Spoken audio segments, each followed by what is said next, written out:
Welcome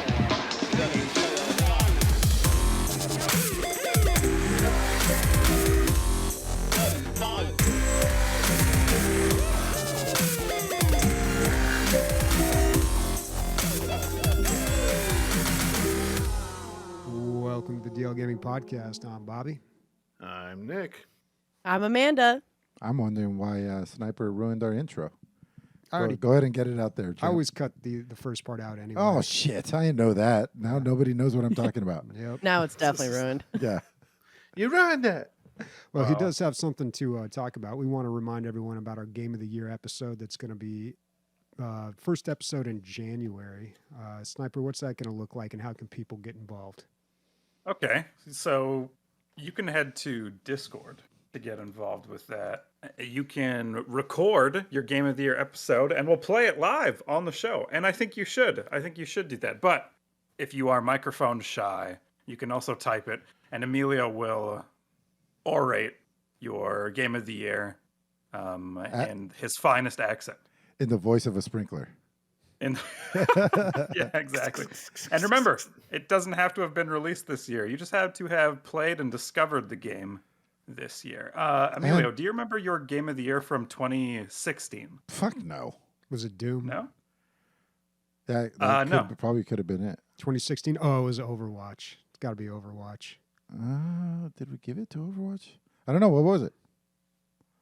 Life is Strange, you know? Yeah, and made me cry. you out there listening might also forget your Game of the Year. And wouldn't you want to just go to this episode 27 years from now and be like, in 2022, my Game of the Year was read live on the DLG podcast. So, just another reason out there for you to head to it.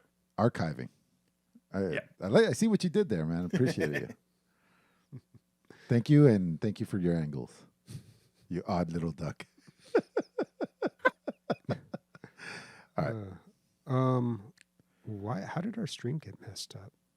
I don't know. No clue. That's what I was trying to say. That's his odd Fucking angle right intro. there, dude. That's what I'm talking about. Yeah. Jesus.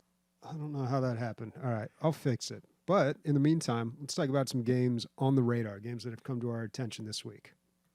Really quick. I don't know why it just jumped into my head right now, but Mila cried all the way home right now. They just missed going to state finals in the robotics competition by one position. They were like 9th. No. Yeah, I know. That sucks. Yeah, That sucks. I meant to bring it up, but all right. Now that we're on a downer, let's bring it back up with some video games. Remember, if you are a DLG fan, call the robotics division that Mila's a part of, and then just call bullshit. Just make sure she gets through it, right? Just physically. Don't do that. I'm just kidding. Do not do that. That was a joke. I don't feel like getting arrested. And one more thing on the calling in and the whatever. You can actually influence the Game of the Year. If we have enough votes for something from the people speak. This is democracy over here. So it had influence before. Like I think Hades was just like overwhelming. Dude, that was going to be the Game of the Year. Everybody loved it. It was only my choice. Yeah. Okay. So I don't have anything for on the radar this week, but I did want to mention that the Game Awards are going to be December 8th on Thursday. We're going to try to get on Discord and watch it together, although, people got lots of plans, so I don't know if that's going to happen, but hopefully, if we do, you can join us there. I always like watching these. I enjoy watching them live, but it does take a long time watching them live. They usually run about 3 hours, and if I catch the replay, I can kind of speed through to the parts that I want to see. But yeah, we'll see what everybody else says is the Game of the Year. Yep, I always watch it in fast forward afterwards usually because it's so much easier. There's so much less cringe if you do it that way. But you do miss the good parts too. So first game on my radar is Dungeon 100.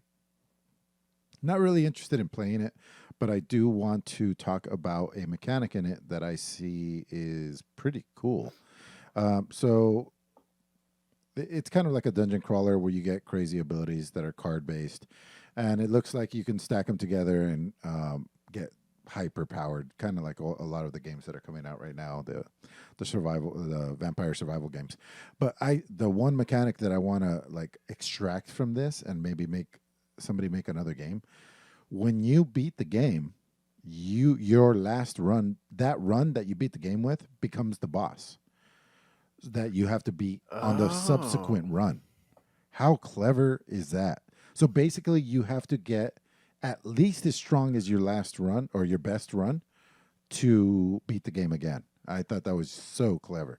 So I hope to see that mechanic in another type of game. But who knows? This might be a good game. It only has 700 reviews. What's the percentage on that? 89%. Maybe it's not a bad game. You know, I just don't really like the look of it too much. Maybe I'll give it a try on a sale. I don't know. But yeah, What is cool that idea. developer?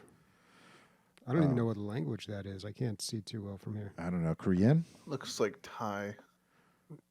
Nah, that's No. definitely not No, Korean. that's Yeah, I'd that's say not Korean. Korean. No? I have an infographic for this. What do you mean? Have you really? guys seen this infograph? Yeah, I have it Oh. hotkeyed here. Okay, so Japanese is sharp, stabby letters mixed with loopy, adorable letters. Let's just quickly scan this. I think that's Chinese. Various types of buildings under attack by various types of flying contraptions. Is that what you guys see? Yeah, that's close. Chinese. 100%. Okay, perfect. Dude, that infographic's the best, by the way. Yeah, I love it. And Korean is the only one that has circles, and it makes fun of you. It's because it's all faces. Yeah. Yeah. All right. Cool. Who's up next? I'm done talking we- about that. So speaking of games that we probably won't play, but seem kind of cool and nifty, I have Sub Rove Underwater Discoveries. It's a game. It's already out. I think it's $20 American. I think it's on sale as well. But you control a rover that goes underwater and you make like underwater discoveries. You have like a bunch of like knobs and stuff like that, and you have like buttons that read like a real control panel. It's a very peaceful game from what people have been saying, and it's there is progression and things like that. It's just like really how much you like the water. This is what I'm not a big deep sea person. The last time I was in the open sea, I got chased by pufferfish, which was kind of scary. But if The you're cutest into, things like, around, dude. Huh? They're so cute. Yeah, so what ended up happening, I mean, I'll elaborate a little bit. I was on this mini cruise with my parents when visiting Hawaii. I was like 12, and they were like, "Oh, there's like, hey, look over there. There's a water trampoline. Go ahead and get on it." Because we had like an Australian guy as like the fucking thing, or whatever. And I was like, "Cool, I'm gonna jump on the water trampoline." And then I fell off, and I'm like, "All right, I'm gonna swim back to the boat and get on it." People start throwing fish like food off the side. They're like, "Oh, look, fishes!" I'm like, "Oh, cool, fishes!" And I stick my head under the water, and I realize it is just a school of pufferfish, like at least like 50 of them, and they're all swimming towards me because people are throwing food at me, to include my own brother. And I'm like, "Fuck this!" I swam as fast as I could to the fucking boat. But are they venomous? Extremely. Oh shit! Not only that, but you have to have a license in Japan to be able to sell them to eat. Yeah, because I Like, think you had- only one slice is like non-venomous or something. Mm-hmm. Yeah, we all saw the Simpsons episode. But yeah, Sub Rove, it's like just like you control a little rover underwater, and you make discoveries, and you interact with stuff underwater as well, and take video and all this kind of stuff. I don't know. I just thought it was cool. I thought it was chill. I think it's a game that you just get really blasted and play, and you just enjoy your afternoon. James Cameron's doing a lot of like media right now because Avatar 2 is coming out, and I love the story of he was like, I really wanted to take a submersible down and check out the Titanic, and I saw the price tag on it. I was like, oof, I better get Universal to pay for this. And then he wrote Titanic. He wrote Titanic just so that he could take a submersible and get those shots at the end of the movie where the credits are rolling. That's what he wanted to do.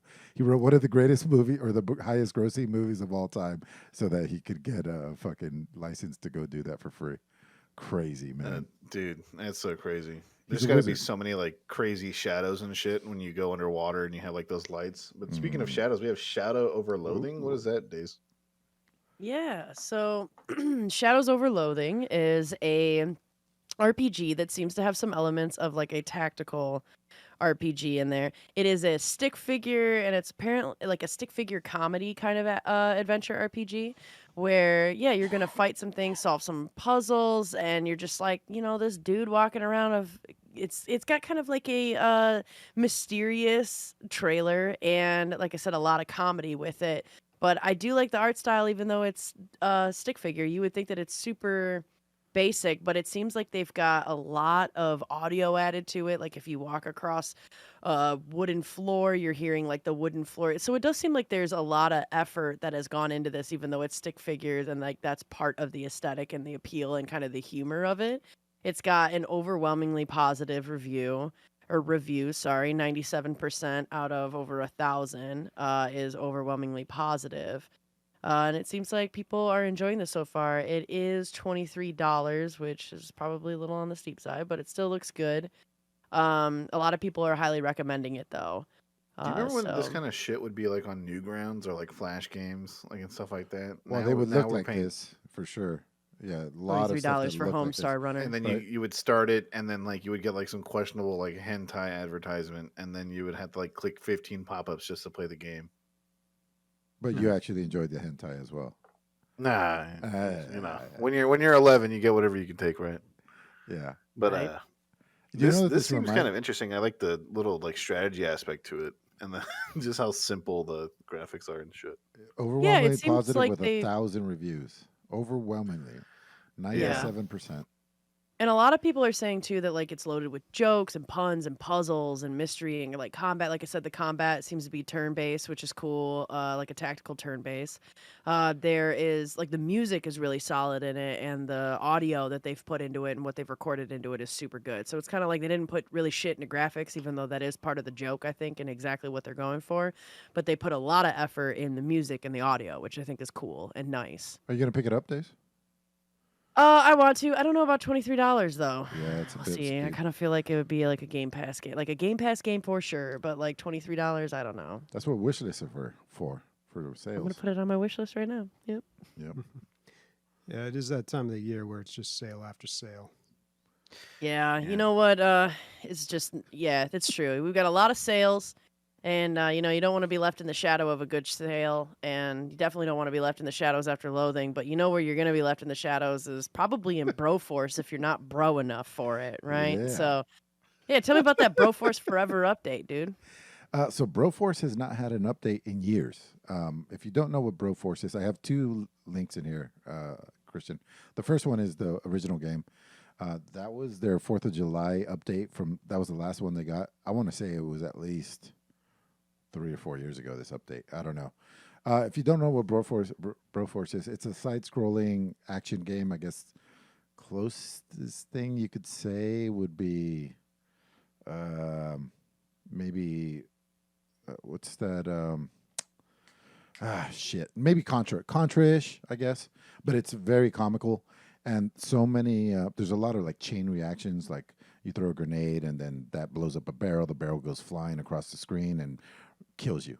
Like, and you, there's no way you could have prepared for it. It's just like crazy, chaotic mess. And it's also 4-player co-op, so it actually gets harder the more players you have because more chaotic things can kill you. Like you just random explosions, but it makes it more fun too because you're just constantly dying. And all the characters are like 80s action heroes.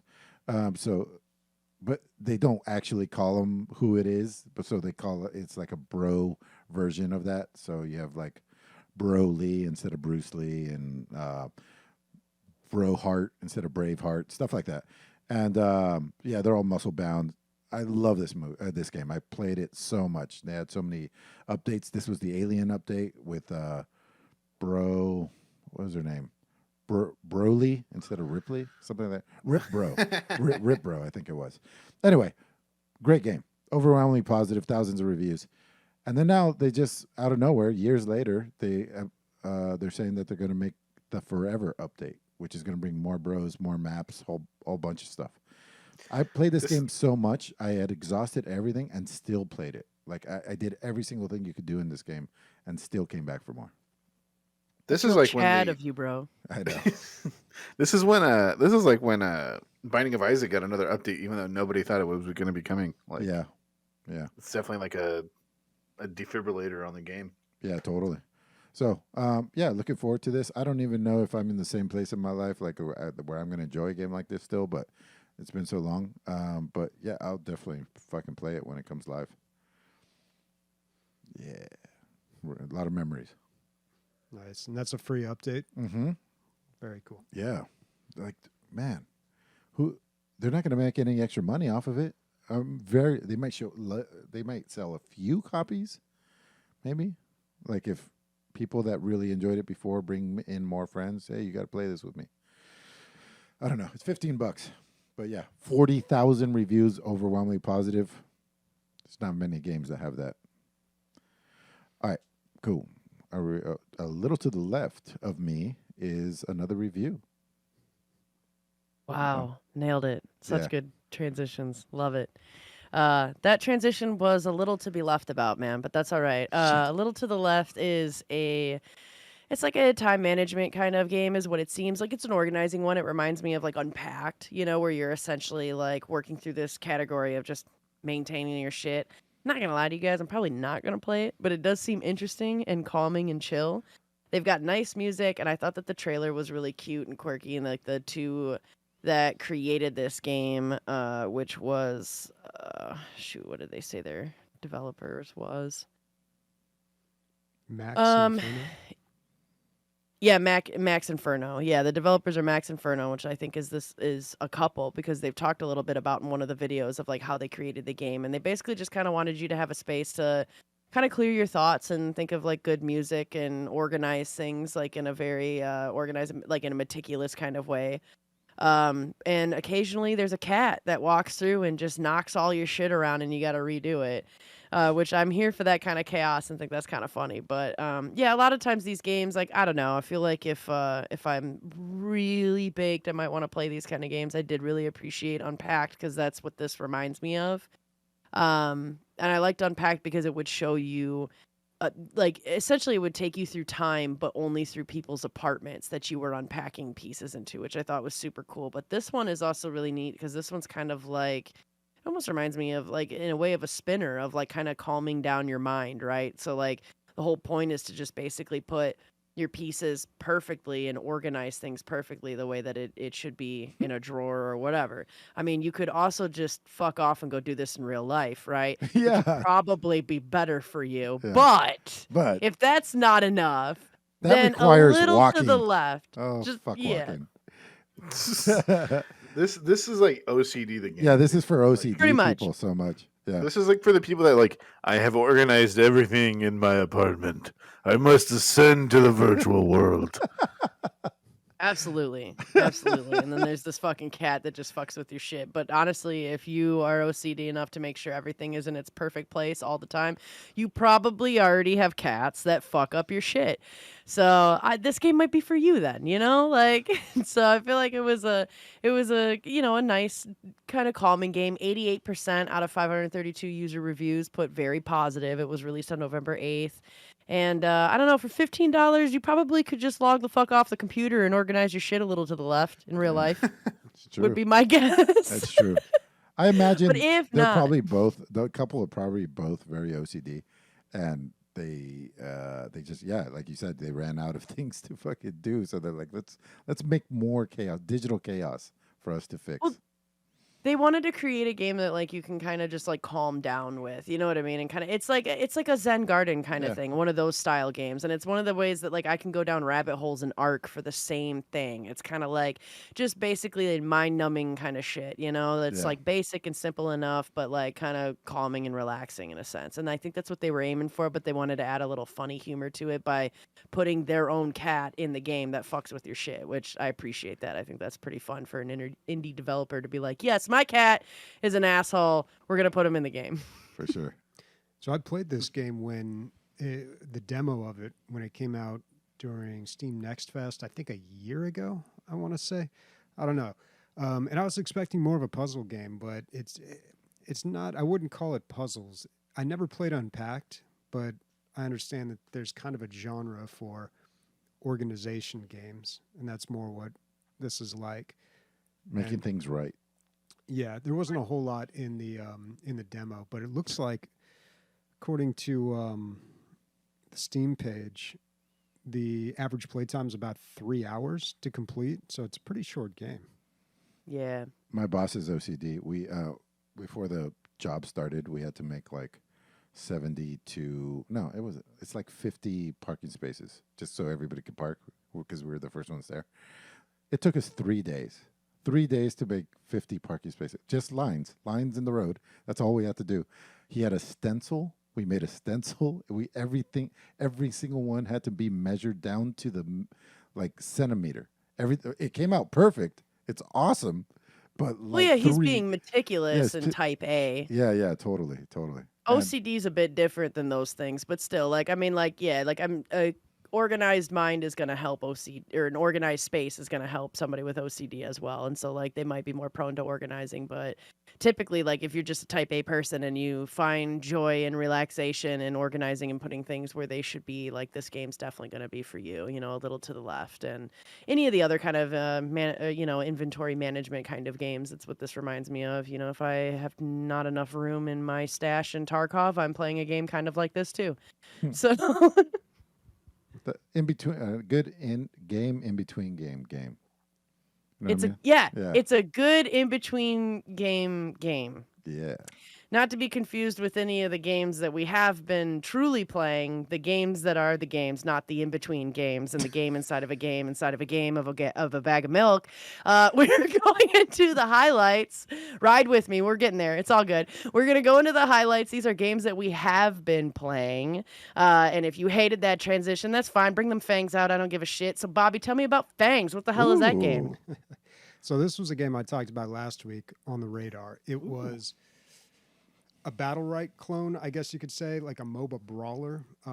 But The most- these have. Yeah, I'm sorry to interrupt. This has literally the League of Legends health bars, like, and a bunch of the textures and shit from the game. yeah. It looks a lot like a MOBA.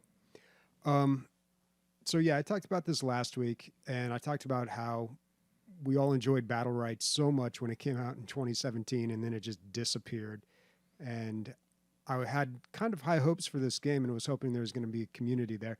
It was a bit of a letdown, honestly. The game's pretty good, but there was something weird about it when I was playing it. Something didn't feel right. I don't know. And I was reading some of the reviews thinking maybe somebody else could articulate better than I could, or just tell me what it was that I was having a problem with in this game. And somebody mentioned something about the sound effects and how it made it seem like your abilities didn't really have any impact. And I thought, well, maybe there's something to that. Maybe that's why I'm feeling, because overall it just feels like, I don't know, man. It doesn't have, No punch. yeah, you know, sometimes they call it game feel, like how the game feels when you're controlling it. Like, I don't know. It just felt a little weird and hollow to me. I was hoping for, because these are like 4v4 battles, and you're basically playing a push the cart thing. Now, there's two ways you can win. You can push the cart, you know, by staying in the circle, pushing it to the other side, or you can kill the captain 4 times, and a random person is designated as the captain. So there's 2 win conditions there, and there's a whole bunch of characters that you can play. There's supports, there's like melee, and there's ranged. Those are like the 3 categories. And it's just a brawler game with lots of abilities. Like each character has like 5 abilities and an ult, and it's pretty chaotic. I was hoping for more of like, I don't know, man. It's More of not I this. played it and I was just like, I'd rather be playing ARAM and HOTS. Like Yeah. that's so much more fun than this. Is this the people- full release already, Bobby? Yeah. Oh, that's unfortunate. Yeah, they already had a patch that addressed a lot of the things. They fixed some stuff with No, early access. Oh, it is early access. Okay. Yeah. Okay, so there's room to bounce back. Yeah, and it's a free to play game. Oh, okay. But not a lot of people are playing. I think if we could see how many people are playing right now. Okay, 802 are It's playing. not bad. Today's peak was 1,100. Actually, that was better than when I was playing earlier in the week. So maybe Hopefully it's the growing patch- a little bit. Hopefully the patch helped. Yeah. you can't unlock all the heroes or the characters right away, unfortunately. They have like an in-game currency that you've got to get, and when you start playing, you pick: do you want these 3 support heroes, ranged assassins, or melee assassins? Don't know how I feel about that. I feel like I would have liked a mix of all of them, but I don't know. I chose the support, and I'm sticking with it. Yeah, I don't know, man. I don't know if maybe Battlerite just wasn't as good as I remember it. Like maybe these games just aren't that good, or this one's just not great. I'm not sure. But I couldn't really get into it as much as I was hoping. Could be a little both. Yeah. Yeah. I think the game like this is trying to make a game mode a little bit more snazzy than it actually is, and it's failing. Like you said, I think the game feel mixed along with kind of like we're trying to be like League, we're trying to be like ARAM, we're trying to be unique at the same time. It's just like not mending together. Did So you when you make end up playing more League? Probably you said that you might. No, No. I didn't. I Gotcha. played another Riot game. I'll talk about that later, though. Hell yeah. So yeah, I don't know, man. I can't say like this is bad. Don't play it. Like some people might enjoy this, but I don't think I'll be coming back to it. I think just in general, I'm kind of over the brawler MOBAs. I just don't know if there's anything there. Speaking A of being question. let down, I played Dwarf. I picked it up. I talked about it. I put it on the radar. I don't know, 2 weeks ago, something like that. And so I picked it up. It wasn't a total letdown, but just like Bobby, I was like, I don't know what I was expecting here. It is what it says on the box. Like it's a tower offense game. You're moving forward through a dungeon, and you're bringing these little towers with you, and you kind of get. It's not like you're actively moving forward. The doors get locked, and you can't move out of the area. And then there's a tower defense game that you play. That it becomes tower defense. It's not like you can go around and do whatever you want. Every time there's action, it's a sealed room.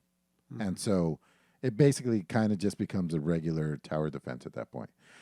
You can go around and collect coins and upgrade your the ones that you have, the towers that you have. And there's different things you can go down. There's cute little things. The whole game's kind of cute. The graphics actually look better once you see them in motion. The stills that we saw last week were they kind of look not very good, but once you see this game in motion, it definitely looks a lot better because everything's animated. The trees sway and the walking animation and everything is cute. Yeah, I don't know. It looks kind of like a Pokemon game. It plays kind of like a Pokemon game up until you get the towers. I wasn't blown away, and I don't know. I was like, ooh, something new, something inventive, and it didn't scratch that itch. But it's not a bad game. I'll probably play it some more, but I don't know for sure. I'm seeing some really cool towers that I don't have yet, so that's kind of making me interested. I just saw a chain grappling hook gun. Yeah, is this game kind of like what you would say is a perfect Steam Deck game? I don't know, man. I tend to stay away things with very small characters, and your character's pretty fucking small on this game for Steam Deck. I'm talking about. So I don't know. I could try it. Yeah, it wouldn't. Yeah, be... try it out because this seems like a straight up Game Boy game, Yeah. like the graphics at least. But obviously the mechanics and everything are a lot more complex. But Yeah, I would say this looks like a Steam Deck game. I will say least to for me. the tower defense part, it's not like immediately obvious how you're supposed to solve it. They lock the doors. You can see where the enemies are coming from. It gives you a preview of which enemies are coming from which angles, and so obviously certain towers are better for certain enemy types. So you have to very quickly solve the puzzle. 4 or 5 seconds, you try to figure it out. A lot of times you die, and then you just try a new strategy, and then you get through it. So it's a lot of rinse and repeat. But I just got the shotgun turret. It's pretty sweet. Digging it. It knocks people off of edges, which I like. So that's it for that. Sweet. Weird game.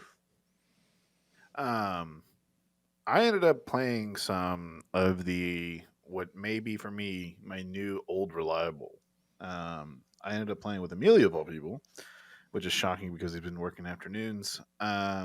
We ended up playing some Darktide with Diddy and Leslie, and then we also played with a rando. God, is this game good when it fucking runs? Yeah. Um, We constant a few times a session somebody crashes to desktop and nobody cares. That's how good it is. what's funny is that a lot of games like this won't let you reconnect to a game, but this one does. So if you do disconnect, you can just kind of camp in the area that you're in, wait for somebody to reconnect, and you're ready to go. Mhm. If you talk about game feel, this game has game feel. Mm-hmm. Every gun, every melee weapon feels different and feels awesome.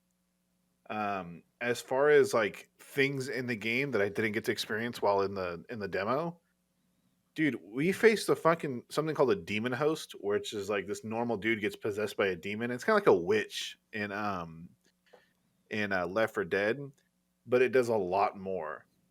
It can instantly kill people that are downed. I didn't find that out until today. But the other thing is that when it's hunting a certain someone, it turns your whole screen yellow, starts to shake it, and runes start appearing on your screen. And it gets really scary. And even Emilio started getting scared throughout like the game when we were playing. The progression system's cool. Every class is kind of viable. There isn't really like a class that's just like straight doo-doo butter. I actually I play an Ogren. Amelia was playing a Zealot. Leslie was playing a Sharpshooter, which is like a soldier. And then Diddy was playing the Psyker. And I think Diddy actually had the biggest learning curve Yeah, for sure. because as a Psyker, you're extremely squishy. The other thing is that your main thing is taking out specialty enemies. And one thing that this game does really well is the specialty enemies. Not only does the difficulty determine how the special enemies actually turn out, because every special enemy has, I believe, 3 variants, but the actual like level itself, you have a chance of running into different things. As far as like special enemies in and of themselves, like you'll run into different kind of ogrins, you'll run into different type of mutants, or you'll run into different kind of like some games you'll run into flamers that have armor or don't have armor, and it all is kind of like a rock paper scissors situation. Every character or every class has anywhere between, I believe, 6 and I think 10 firearms, and then also as well as 6 to 9 melee weapons. And melee weapons are actually extremely important. As Emilio can say, when you're getting swamped, the only thing you can do is melee. This is now like forever, because of like the soundtrack, because of the environment, because of the way the game plays. The game time is like perfect. When you get like an hour, this game is perfect. You can do one mission in like 30 minutes to 40 minutes.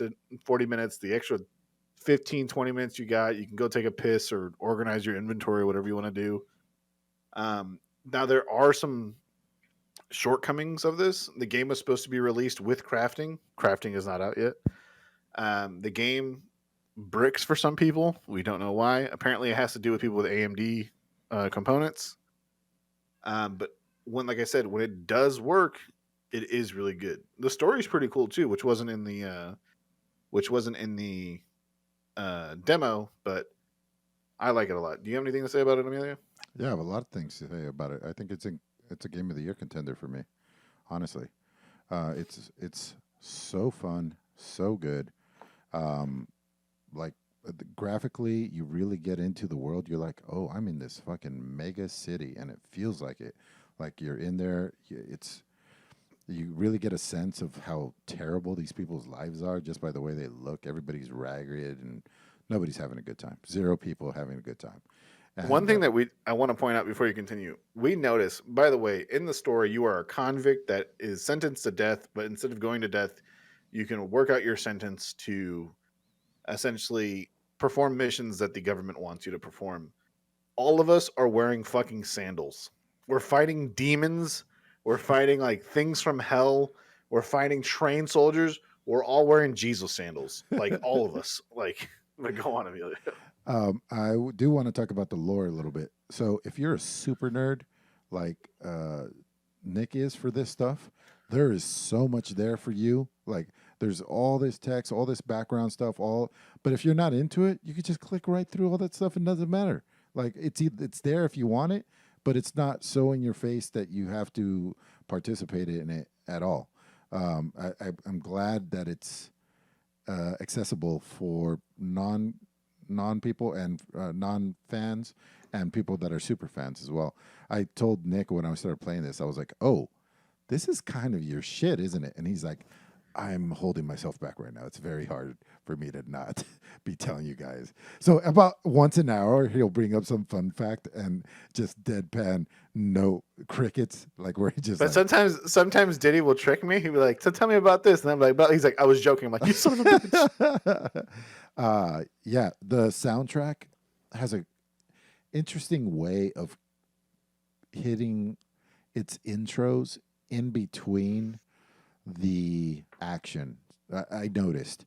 So like, um, you'll have no action, and then right before the action starts, this really cool intro will come in, and it'll get into this really synthy fucking action band, but it ramps Cyber up. and- It really feels like it ramps up with the action, and Yeah. then so much chaos that you can't pay attention to the music. But I like how it hits you with it in the quiet parts, so you're like, oh, this is actually super dope. And then it's back to the fucking chaos where nothing's going on. I mean, you can't pay attention to anything. The combat, like in Vermintide, I really felt, and I don't think this is exactly how it is, but this is how I felt. I felt like I was always just spamming, just spamming attack, just kind of like willy nilly. And I know there's tech to it because I know Bobby got really deep in it. He was a very good tank. So there was, there's a way to play it, but I just always felt like I was just spamming. This game, I really feel like there's an art to the melee, like dodging out of the way of things at the last second, and also the way that you surf the crowd surfing of how many of the bad guys come at you. You got to make sure that they don't envelop you because you're going to get fucking worked. So there's a little dance you do to like stay on the outside of this big group. And it's not just clicking left click for sure. Dude, tell me how many times you just like elated when I ulted. Because Oh yeah. I played as an Ogren, which is a 9 foot tall, 800 pound of meat, like a wall of a person, but he has the IQ of a 5-year-old. Yeah.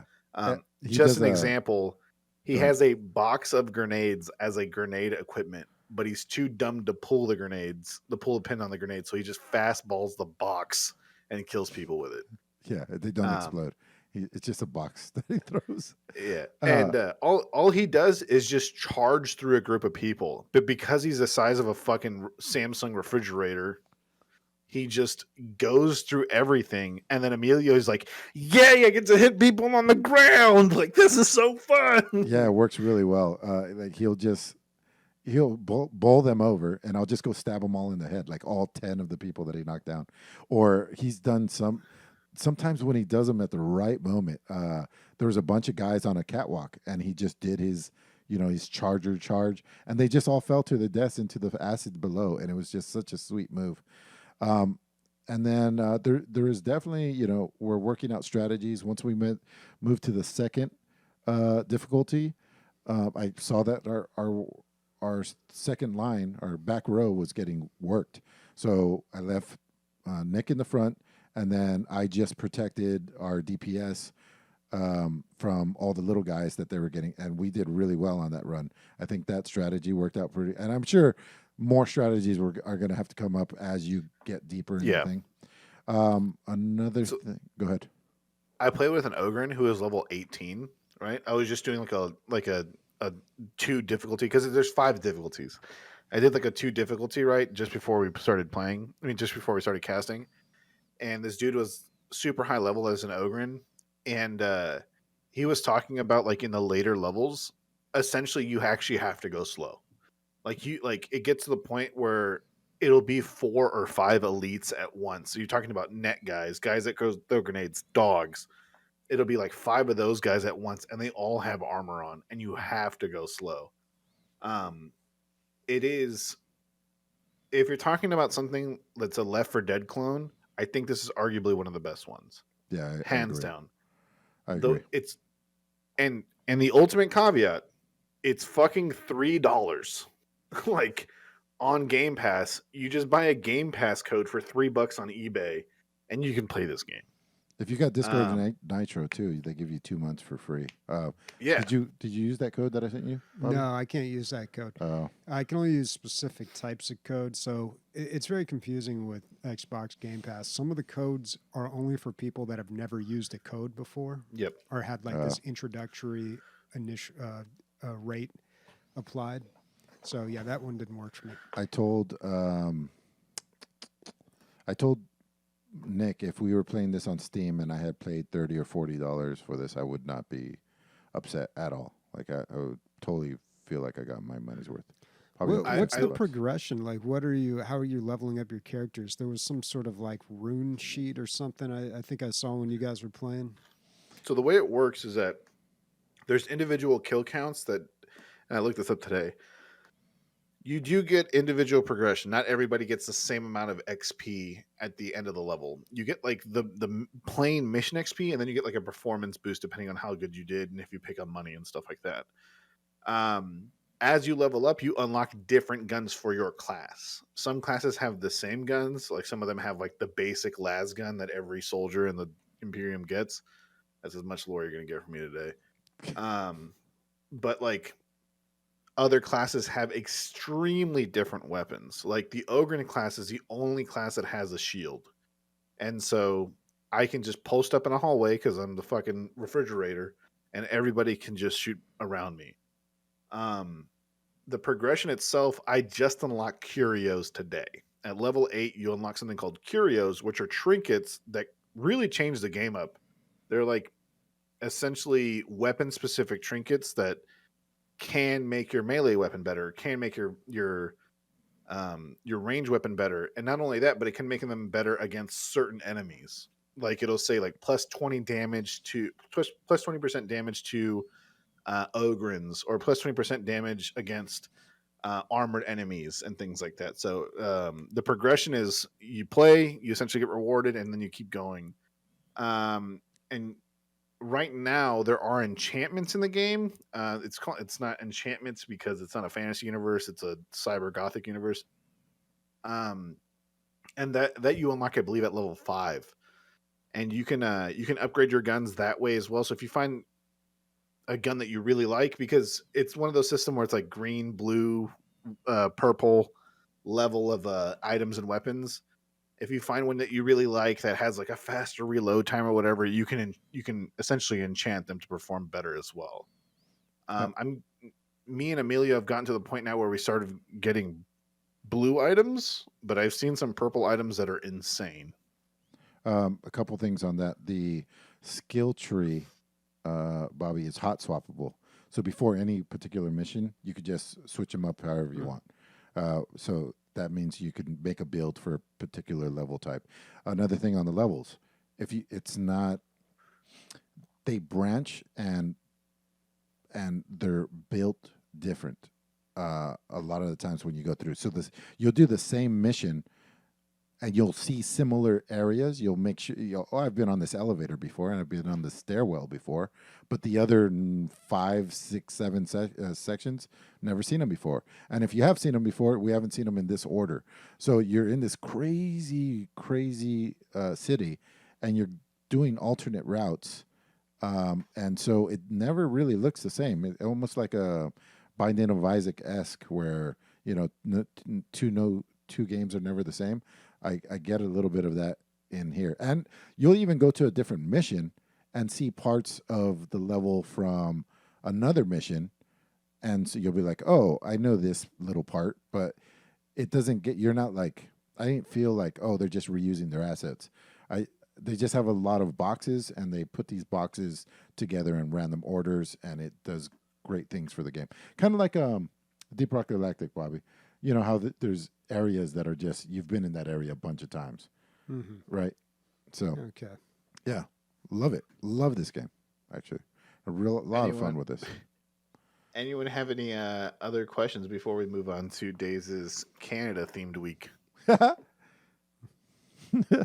I'm sure Nope. we'll be hearing more about But, that. let's yeah. Name all the provinces. No, just- There's like 7. It's like Northern, Western, Eastern, Winnipeg, Montreal. I don't know. yeah, you got all of them. dude. Snowland, Yeah. You nailed it. Santa Claus Town. I don't know, man. That was Warhammer Darktide. Yeah, that was Warhammer Darktide. Now play it's some more. Canada. Yeah, let's hear about Canada. Yeah, something that has absolutely nothing to do with Darktide and cyberpunk shit. Canada. So, It's the opposite of Canada. so They I'm have gonna- Cyberpunk in Canada. It's just nicer. Mhm. So I'm gonna do kind of in a way somewhat of both of mine because they're linked. I have been on the road for almost 2 weeks straight. I drove from Northern California all the way to Michigan. And I made it fun because I'm like, dude, fuck it. If you've got to drive like 40 hours across the United States, you might as well go to some really cool shit. And I'm a huge fan of the National Park Service. I've got my little National Park passport, my little stamps. So I got to go around and get stamps everywhere. So I went and stopped in Arches and Canyonlands, and we saw the Colorado Monument. Went to the Indiana State Sand Dunes because, baby, why not? Need a Midwest stamp too. So I went to Pinnacles in California in the beginning, and also like Muir Woods, and so it's been quite a whirlwind of a trip. And I did get back like on Wednesday or Thursday, but there's like a ton of people in Michigan that I've been running into and seeing, and family, and doing all of that kind of shit, and it's been wild. And the only games that I've been playing on the way have been Death Road to Canada, which I thought was kind of funny because me and my friend Duder McBadass, who was the one that smoked the brisket, like, we were mostly just getting really baked and heading to Canada Light, which is Michigan. It's almost a the same precursor to thing. Canada. It's the bouncer into Canada. Like Right. And so that's why we took the high road to Canada Light. And during that time, while we were high on the road, well, not high, but like while we were high on our way to Canada Light, Nothing we illegal. would Nothing play- illegal. Yeah, no. Well, I mean, and only in the legal states, of Right, right, course. of course. So, like, duh. That goes without saying. But anyway, yeah, we played some Death Road to Canada. This is one of my absolute favorite Nintendo Switch games, and yeah, the PC. You can play it on PC, and it is on PC. And I did put the link to the Steam page on there, and you can do multiplayer on PC. But I'm mostly talking about the Switch with this one because that's the one that I played, and it's just so good. You can go to a hotel room and just like load up, Death Road to Canada and like eat some gummies in Colorado, and then beat the shit out of some zombies. And I just feel like it's always so good with that, right? Like, it's easy, it's simple, it's the go-to. It's like the fucking Overwatch for people that like that kind of shit, right? And so it's like you can just bang some stuff out and then just go, and it's good. It's typically tough, like anybody that hasn't heard about Death Road to Canada, it's essentially like the Oregon Trail mixed with like a hack and slash kind of game. There's 4 people that can play up to it. You can make your own custom characters. I will say the menu is a little on the wonky side. Like, it takes some getting used to. It's not the most user-friendly, but otherwise the game is pretty great. You're going from Florida to Canada, and you're making decisions of whether picking up different people that might take more food, or helping an injured person that's going to take some of your medicine, and you're trying to gather supplies so that way you and your party can make it alive to Canada. Sometimes you're driving if you have a car and you need to think about gas, and then sometimes you're running and hope that you don't become taken advantage by bandits. I Have you ever thought that made would it to be Canada? What's up? Have you ever made it to Canada in the game? Yeah. Oh, Yeah. I I do never think have. it's hard. Oh, it's hard. Like, Yeah. the entire time that Duder and I were playing, like, we just kept dying to the point where we're like, yeah, we're done. The RNG definitely has to be on your side, I feel. Well, I also think too that there's some things that help. I think it's in a lot of our nature, especially with having Steam libraries to be to be completionist in a sense. And I do feel like Death Road to Canada is the kind of game where you really don't want to be a completionist, because if you try to kill everything, it will never stop and you will probably die.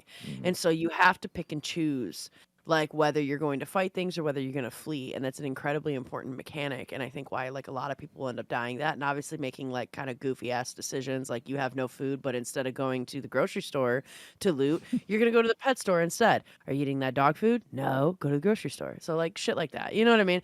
But I do think that the game is kind of tough to begin with. But we had a blast. I mean, we would play that a few times, and otherwise we got a lot of pictures. Like, I posted in the show notes a Google album because then of course in a true Tarkov shooter fashion, I did go with my Tarkov and first person shooter friend.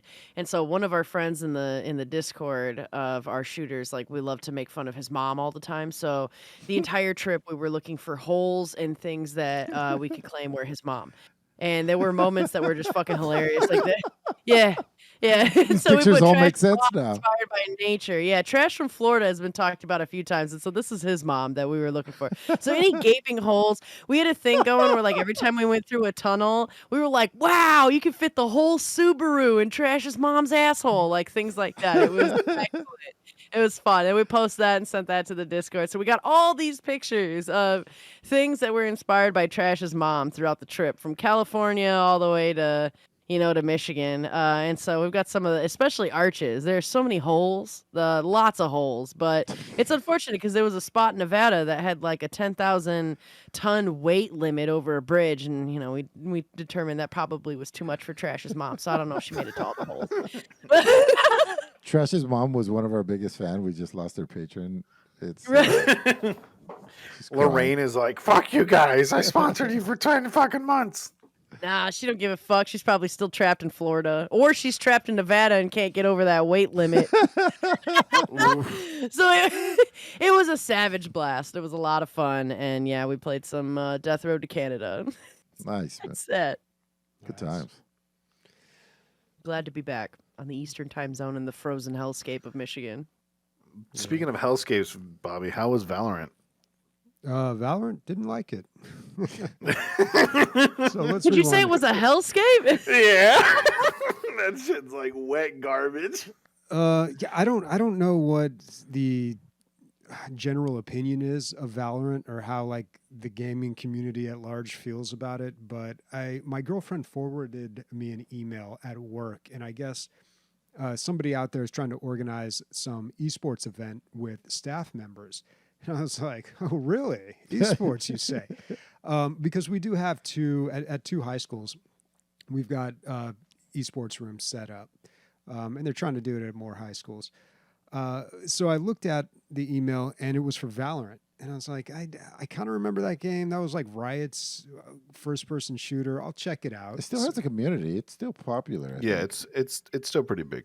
Yeah, people are playing it, apparently. So I jumped in and I realized right away that, oh, this is like CSGO, and I hate CSGO. It's CS:GO with special abilities, right? Yeah, the characters. Yeah, this is Counter-Strike with abilities. Yeah, the characters have abilities, but their abilities are like smoke grenades. They have ultimates that build up depending on how well you do. But it's CS:GO. You buy weapons, you can eco. You smoke corridors, you have to plant bombs or spikes, they call them. You have to defuse them. People get really mad at you when you don't know what you're doing. I don't think they can kick you because I can't get through a game in CSGO without getting kicked because I have no idea what I'm doing. But I played the tutorial. I was like, okay, I kind of get it. Played a character and yeah, just didn't like the game. It's a very slow paced game compared to a lot of the shooters that I enjoy, like Team Fortress 2 or even Overwatch 2. You really have to, especially for accuracy, you have to slow down. You have to peek corners. I don't like that kind of gameplay in first person shooters. I don't like that. What do they call it? Like when it's not really one shot, one kill, but time to death or something like that. Time of death. Yeah, where that's just really low, where you can just die instantly. I got so used to Overwatch, when you get killed, it plays how you died, and I think that's a Call of Duty thing as well. Oh, kill cam. Yeah, Yeah, and kill cam. I like that because then you're obviously pissed off like when you die, especially if you don't know how you died. So it's nice to see like what exactly went down, so you can improve on that next time. Are you still gonna play in the? Are you No, gonna try to? no. Oh my God, no. No, I could not, because even though I was unfamiliar with the game, I was like, I bet I could learn a game pretty quick and be competitive about it. But as I have zero desire to play this game. But yeah, there's no kill cams in this game. You just die, and it's just like, oh, you're dead. Go watch your teammates do some shit. But I feel like you should try to support the esports thing at work. Otherwise, it's going to die. They should pick better games. I don't know, man. I mean, Let these high school kids play Darktide. No, the kids, they have their own thing that goes on, but this was just like a staff thing. Yeah.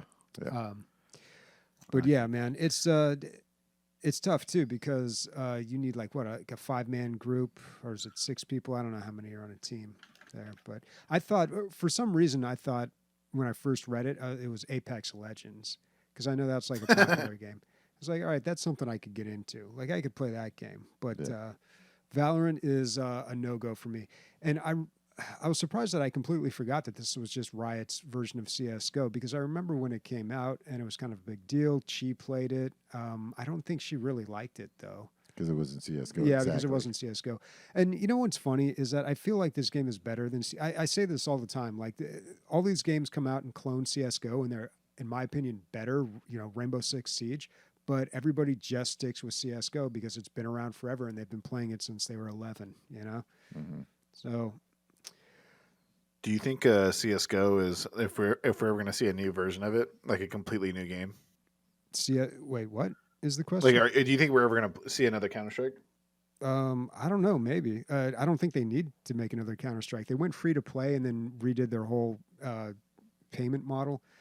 So I'm sure they're still making money on it. But the thing about CS:GO is it is rife with cheating. Like you can just guarantee there's just cheaters everywhere when you play, and it's an incredibly like everything racist, homophobic, misogynistic community. The community is absolute garbage, but that's like what people like about it. They're just like, it's like gaming in the year 2000. They grew up that way or whatever. Yeah, I used to put probably about 11 hours, 12 hours of Counter-Strike Go a week.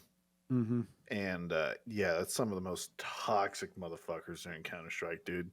And not to be that guy, but there's a lot of people that play from other countries at VPN that cheat super hardcore because they want to climb up the ladders, and it just ruins everyone's time. Because not only are you having dudes... I can't take the game seriously at all, even though I don't play it that much. I'm just like, dude, this game's a fucking joke. Like, your community is garbage. Like, everybody's cheating. There's just no accountability at all. Like, the fact that it has an esports team or esports scene is beyond me. I don't find it entertaining to watch either. But so I don't know. Take that. Tell us what you really feel, Bobby. But dude, Angry Bobby's the best. But people love this game, man. People love CS:GO, but I think it's just been around forever. Would you rather play this or Darktide? Well, I'd definitely rather play Darktide, dude. A co-op game. Yeah. What about this or Call of Duty? Call of Duty. I mean, I could play Call of Duty. I like Battlefield games better, but I could play Call of Duty. Let's just keep mentioning things and we just keep shooting them down. We went from Valorant. He's like, "No, fuck it, I don't like it. It's not good. I'm gonna not play every esport." Then we jump over to CS:GO. He's like, "Fuck it, it's the worst game ever made." Just keep mentioning Rainbows. Fuck Rainbows are too bright. But I got a good one. What about, would you play Valorant or Ark? Valorant or Ark? Oh my God, am I in hell? Like, yeah, you are in hell. Take your punishment. I'd rather play Ark. Damn, that bad that he's willing to play crafting survivals. You heard it here. Fuck, dude. There's a mod for Jedi Academy, I think it is, that a lot of people still play. I can't remember the name of it. I go back and play it every now and then I remember, oh, this is shit. Like, it's a pretty decent. It's a pretty good mod and it's well designed, but it's such a flashback to gaming in like the late 90s, early 2000s, because it's just nowadays it's not perfect, but people make an attempt to moderate their community in games, like especially on a big AAA game. Like, you have to do that, especially with all the ratings for games. Like, the online experience has to be in line with whatever your PEGI 18 rating is, or whatever the hell, but every time I go back to that, and that's like what Counter-Strike is like. It's like a flashback to the old days of gaming, and you forget how shitty it was. I don't know. I mean, I say this as a straight white male in his mid-30s, man. It's like what am I going to be offended about? But still, it's just like gross. Yeah. TF2 news. I forgot to put it on the news anywhere. But Valve, I believe, is going to be giving away the source code to the community and letting them take over development. Wow. Yeah.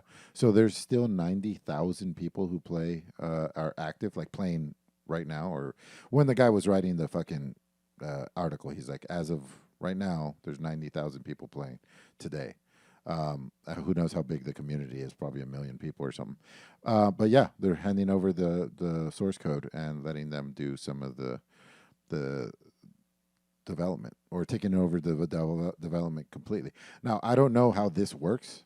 Like, there's got to be some sort of committee or something. So you can't just like let everybody fucking put whatever they want in. I'm sure there's gonna be some structure to it. But yeah, pretty crazy. I think they probably got to a point where they're like not making that much money off of it anymore, and they're like, people will still love it, so let them handle it. Like, let's take our developers and move them over to Half-Life 3 or something. Speaking of old games that won't fucking die, World of Warcraft, man. I played the newest expansion. I've played about 6 hours of it, got to the maximum level.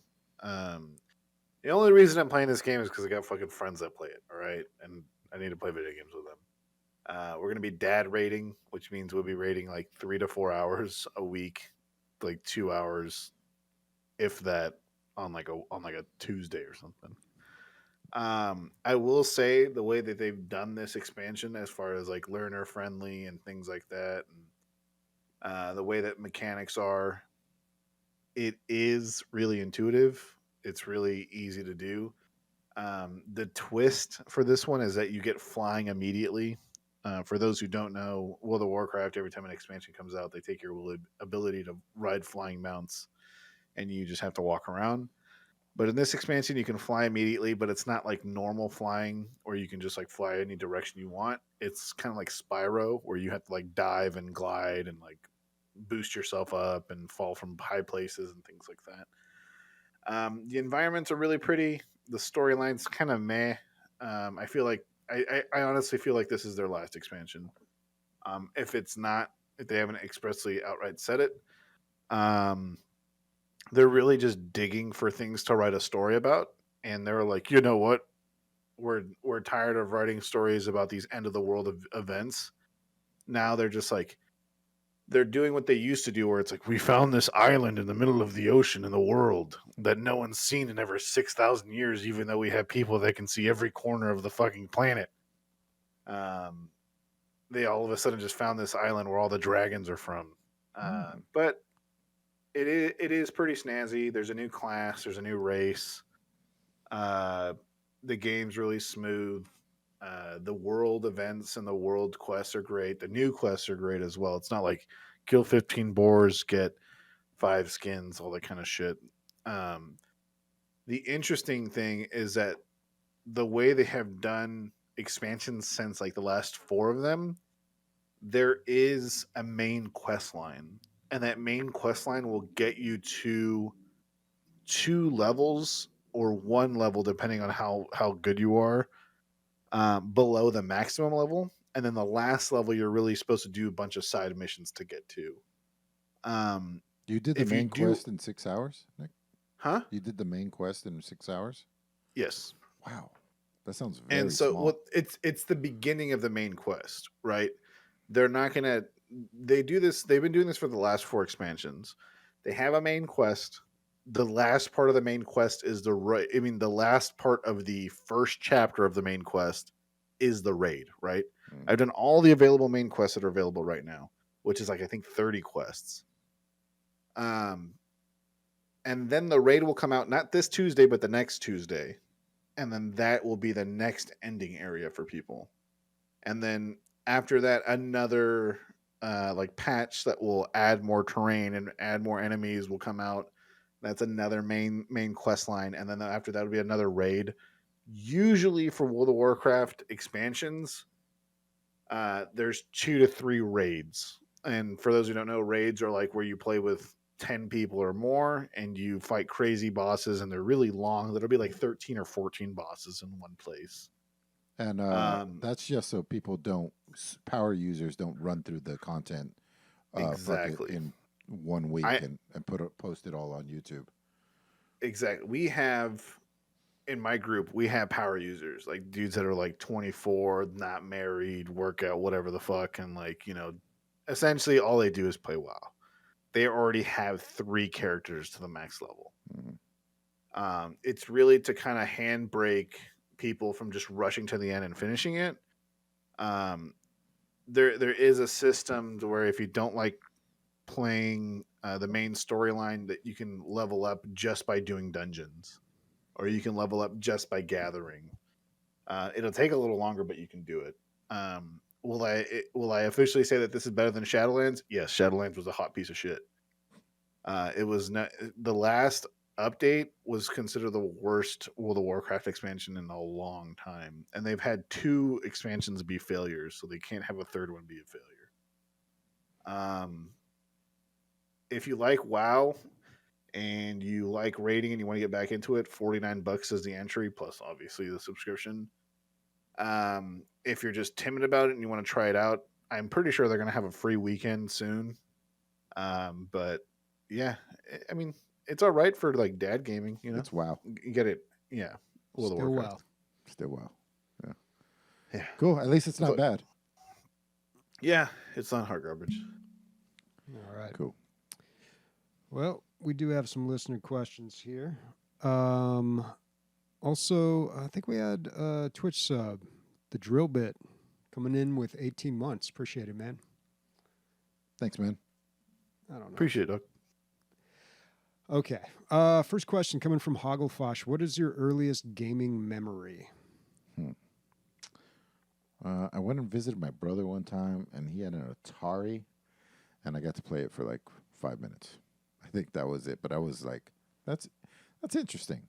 But fast forward to like maybe a year later, I played Joust at a friend's house, a rich friend's house that had a big screen, and I was like, what? Because it's a new thing. It's not a toy, and it's not a movie. It's somewhere in between a toy and a movie, and I was pretty much hooked at that point. And then I had heard about Nintendo. Oh, my next door neighbor got a Nintendo, and then yeah, after I played that at his house on Christmas when he got it, and he had the robot. He had the whole thing. That was it. That was it. I was hook, line, and sinker. It was cry if I had to get it for my 10th birthday, my Nintendo. What about you, Bobby? I can't remember specifically what my first gaming experience was, but it was definitely something with the Atari 2600. I remember that, like, we had that system hooked up to the TV for the longest time at home, and we had so many games. And I think they're still in my parents' garage. Your dad was a little bit of a nerd, right? No, he wasn't into any of that. Oh, whose was stuff. My grandpa was always into like tech stuff. I don't know why we had. I think Skipped a lot a of generation. people. Yeah, it must have. Although it's not his father, so I mean it's my mom's side, but my mom's not really into that stuff either. Mm-hmm. I don't know how I got into it, but like as soon as like I found out about gaming, like it's all I wanted to do, and especially once I started gaming on the computer, I was like, oh, this is like way better. Yeah. But yeah, it must have been. God, we had so many games, and I remember it was.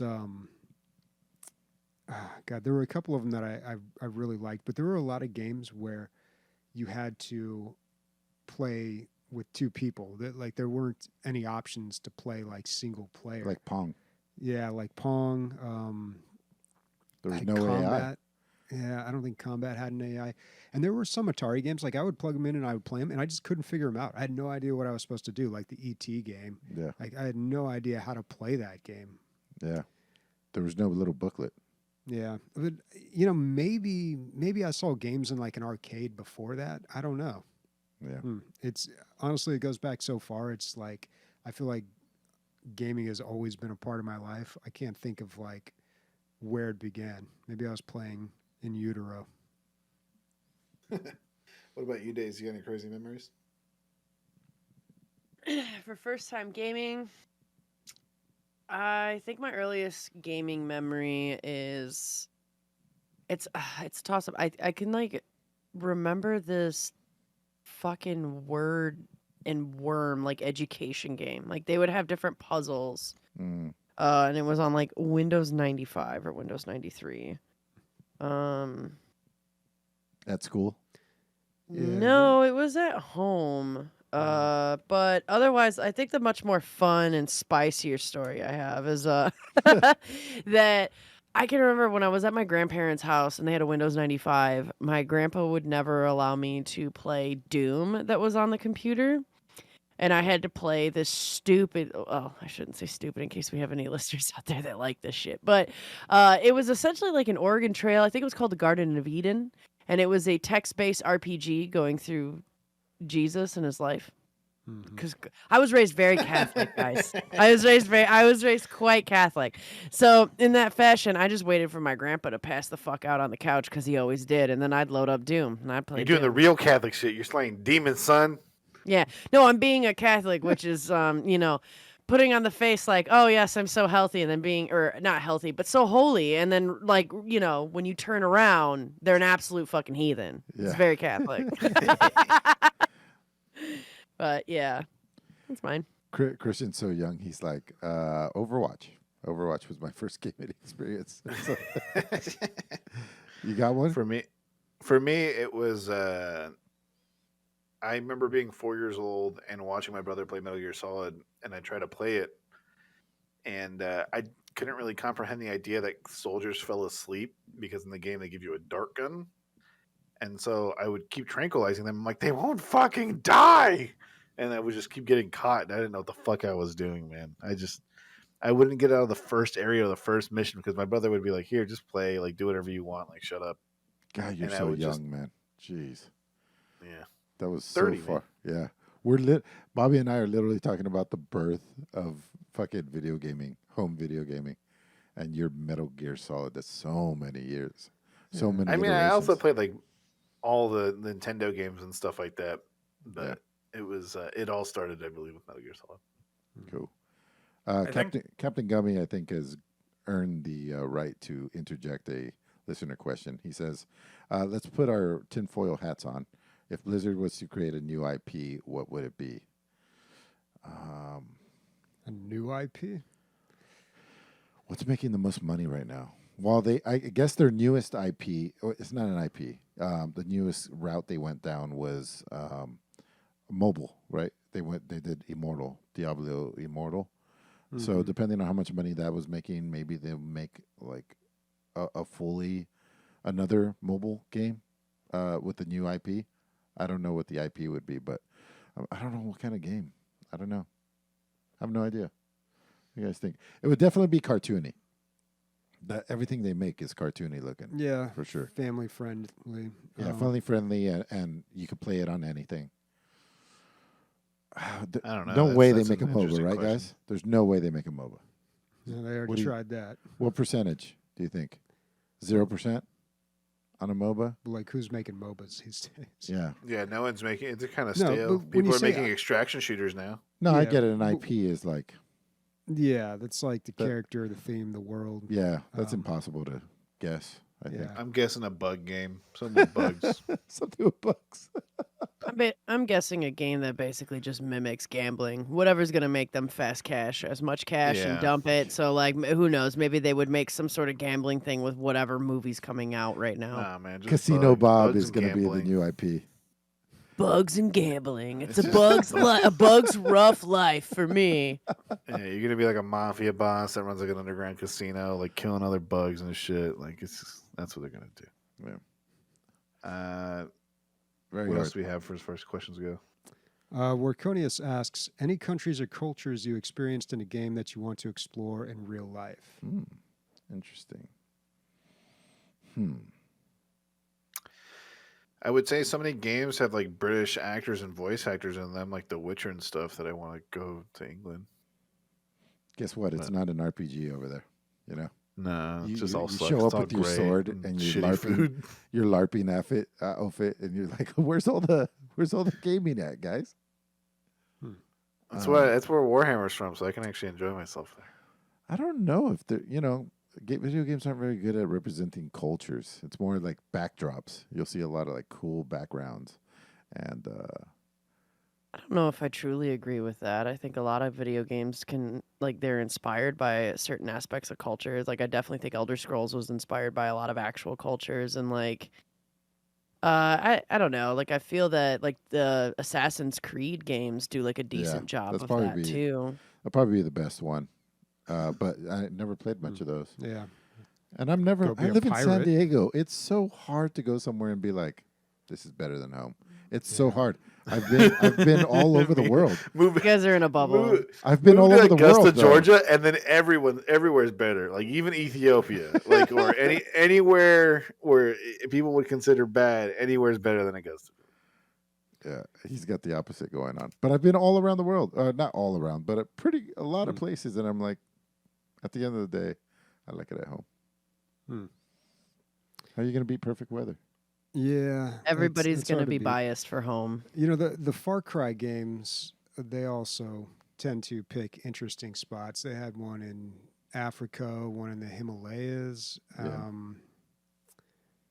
another one in Africa, I think. I don't know. Where was the third one? That was One like in a a- tropical island. One in the 80s light show. Yeah. Dinosaurs. I think kind of in general, though, a lot of Asian culture influences games, and it's had the opposite effect on me. Like I'm kind of burnt out on it. Like I don't know. I don't know. I think it would be crazy to go to like Japan or like I really somewhere in want to go to Asian color. Japan.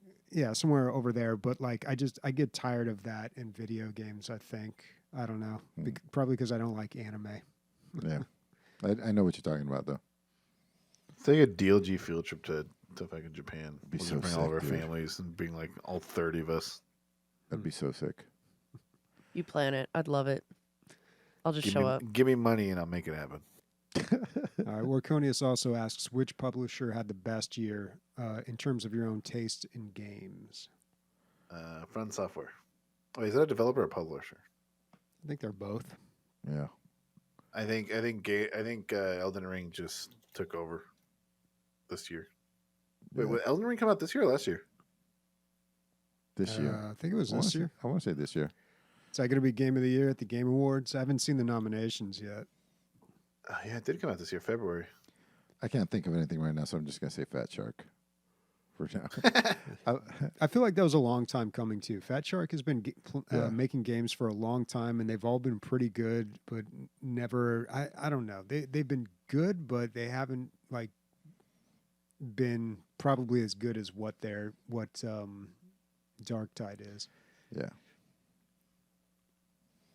Bobby, are you gonna play it, or what's going on here? I might play it this week. We'll Okay. see.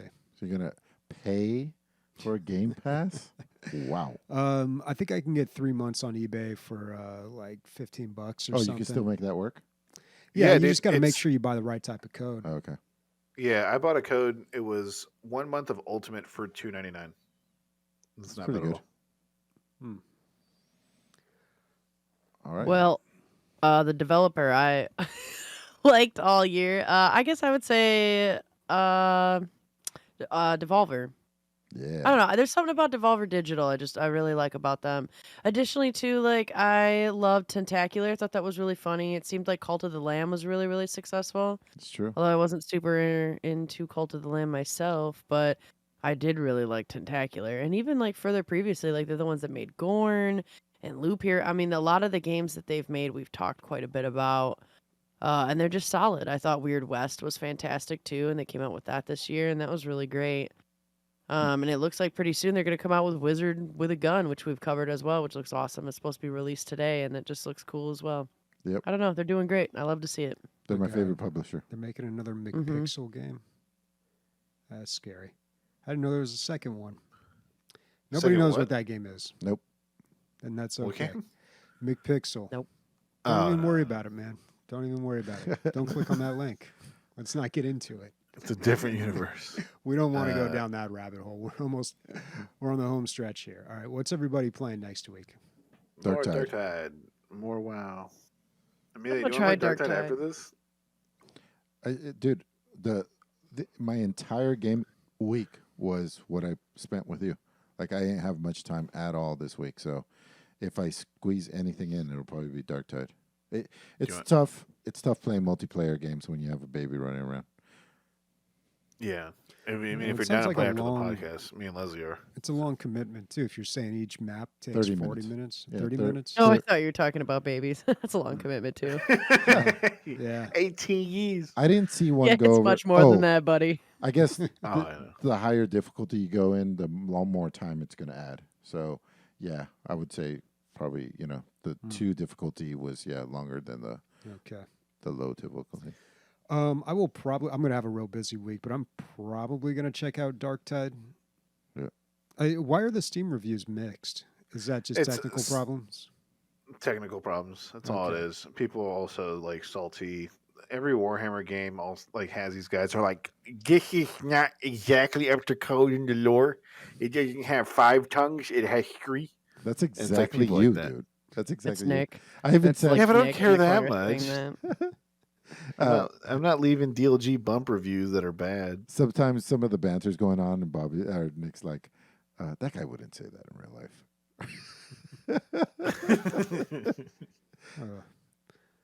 Well, if I do play, I'm going to be skipping all that shit. Days?